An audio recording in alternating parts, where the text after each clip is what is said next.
আজকে মার মহানবমী বিহিত পুজো হচ্ছে, এখন আরতি হবে, আরতির পর বলিদান হবে, চণ্ডী করে বলিদান হবে, 12টার মধ্যে মার অন্নভোগ হবে।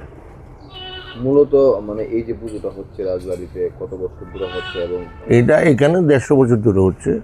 এটা তো 500 বছর আগের পুজোই, রাজামল থেকেই চলে আসছে এই পুজোটা। এখানে মায়ের দেখা যাচ্ছে দুটি হাত রয়েছে, বাকি যে না, আপনার মতো সবাই এটা জিজ্ঞেস করে, কিন্তু এখানে মা দশভুজায়, দ্বিভুজা না। পেছনে লুক্কায়িত অষ্টভুজা, আর সামনে দৃশ্যত দ্বিভুজা। মায়ের কাছে কি প্রার্থনা করা হলো? সবাই যাতে সুখে শান্তিতে থাকে। কবে দশমী হবে এবং দশমীর টাইমটা কি?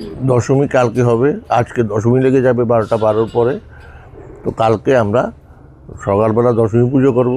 মা গমন করবেন সন্ধ্যা 7টায়। এখান থেকে বরণের পরে মাকে নিয়ে আমরা দশমী ঘাটের উদ্দেশ্যে রওনা হব।